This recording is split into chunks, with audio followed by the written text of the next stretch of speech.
issues started happening because I was living with her. Okay. Issues started happening and everything. All of a sudden, problems started occurring out of nowhere. I was very depressed, man. At that point, I did not care if I lose my life. Okay. I was hopeless. I was at my lowest. And, I did not find them. I went to every single house of her family, did not find them. Did not find my kids or my lady. And I gave up. I was like, you know what? If I can't have my family, then what's the whole point of living? Nobody cares about me. Nobody loves me. What's the whole point of living? And that's when that idea of jumping off the bridge came to my head.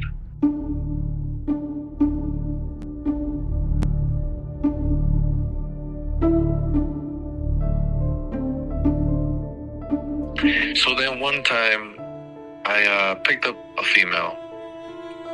Everything, we went to go eat in an expensive restaurant, I bought her nice clothes, purse, whatever, I didn't care about the money. One time I was in the bathroom and I started hearing an owl. And I realized who it was. It was the Grand Reaper, because the Grand Reaper carries an owl, so it was basically, literally the owl was outside where the window of the bathroom was. Oh, wow. And I knew it was her. She's giving me a sign of something.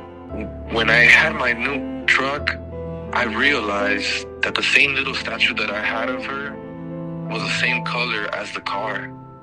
When I realized that she was the same color as the new truck, in that instant, I knew that vehicle was not mine. It was hers. All the gold and everything, diamonds and stuff like that, it was all hers, not mine. And this is where everything starts changing. I met my lady. I went on the first date and everything. But when my lady saw her, my lady was not scared at all. And that's when I realized, okay, she's the one. I chose her. I stopped praying. I stopped giving her flowers. I stopped doing a lot of stuff. That consequences came. All the gold that I had and all the nice things got lost in that car. I lost that truck. I lost a little bit of land that I had. I lost money. I lost everything. And the whole week happened. And the whole week everything was gone. In just 1 week? In just 1 week. I was wondering because I thought like you sell the truck or like, you know what I mean? No. A lot of things financially went down. So I was dating my girl and everything, and we started having kids. And then all of a sudden, I started having issues with her family, and everything started going sideways, man. Okay. I was very depressed and at my lowest. I've never been at my lowest like that. Never. Very surprising to me. And it came to that one point that her family won't let me see my kids, won't let me see my lady, that I became so desperate, man. I didn't have nothing. I didn't have a job. I just had a car, but no money. Issues started happening because I was living with her. Okay. Issues started happening and everything. All of a sudden, problems started occurring out of nowhere. I was very depressed, man. At that point, I did not care if I lose my life. Okay. I was hopeless. I was at my lowest. And, I did not find them. I went to every single house of her family, did not find them. Did not find my kids or my lady. And I gave up. I was like, you know what? If I can't have my family, then what's the whole point of living? Nobody cares about me. Nobody loves me. What's the whole point of living? And that's when that idea of jumping off the bridge came to my head. So I start driving over there, and what a coincidence that I seen that bridge. It's all a coincidence when I think about it, and it gives me the chills. I seen that bridge, and I stopped right there, and I started walking towards the bridge, and I was ready to jump. Okay. I was already asking for forgiveness from everyone, and called my mom, I called my dad, and they were busy. They did not answer, so I was like, you know what? What's the whole point of even trying? I was close to jumping. I was so close that this guy just appeared out of nowhere. This old guy, very tall, skinny dude, with a stick, like a really big stick, like holding on his hand. And he told me, "What are you doing, son?" I told him, I looked at him and I told him, crying, "Well, I don't got nothing to live for no more. My family doesn't love me. I can't see my kids. I can't see my lady. I don't have nothing to lose no more." And like the weird thing, man, that he would cry and he would stop crying. He would cry and he would smile, like in the laughing tone. Wow. And he would stop. Like very weird, man. Like a smile of internal. Like I don't know how to explain it, man. Yeah, I think like different emotion when you see his face. Yeah, Mixed like emotion, like very mixed emotions, and I was just like, whoa, like that's weird. Like I never seen that. Wow. And well, he looked at me and he told me, "Get off of there, son." Yeah. I was like, "Well, I don't have nothing to live for. Why do you care?"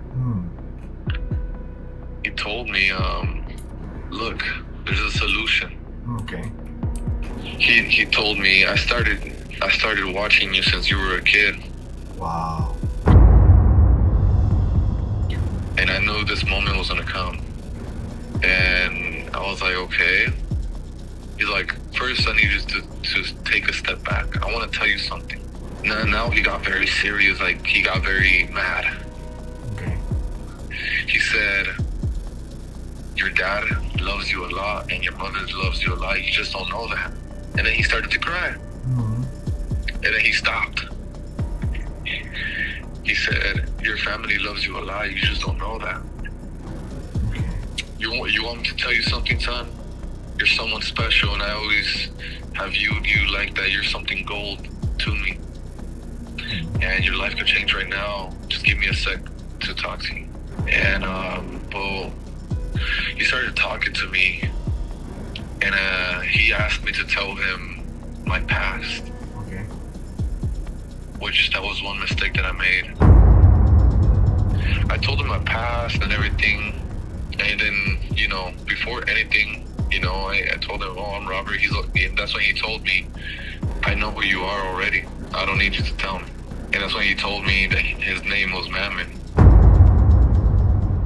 But in that instant, I did not really realize what that name, I never really heard about that name like that. And literally, man, cars would just pass by and look at me like if I'm crazy. Like they would just stop. They would literally stop in the middle of the street and look at me and just start laughing if I was on drugs or something. Wow. Yeah, because they couldn't see him, but I was able to see him. And everything went silent when I locked in with him. Everything around me, the cars and everything went silent. It was just me and him. And he started talking to me and everything. And he made me choose 3 cards. And I chose the 3 cards. I can't say those cards because that's just between me and him. Okay. I cannot say those cards. I'm very sorry. But yeah, it's okay. So that card is like a deck of card or a different card? A deck of card. Okay. Which he said that me and him are very similar. Okay. And internal. When the cards went by and everything, and I chose my cards wisely, but the whole time that I was doing everything, he was holding onto my hand as a handshake. Okay. And then he told me, "What do you want? Do you want the kingdom with everything in it? Riches, money, females, best materials of life? Or do you want your family?" In that instant, I did not even think about it. I chose my family. When I I chose my family, he told me, if you would have gone there tonight, you would have died. And I told him, how was I gonna die? And he told me straight up, you were gonna get shot. So I'm just curious about when he said to you that you're gonna die, like by being shot. Is this your future? That's what he's referring to? Yes, if I wouldn't have met him Okay. or anything, if I wouldn't have gone to that bridge, I would have died. Okay, so you have your contract. What is the consequence of it? If you well, yeah. my soul. So when you die, you're gonna go to him. So basically, right now, this is what I understand. What happening to you? What happened is you already sold your soul, right?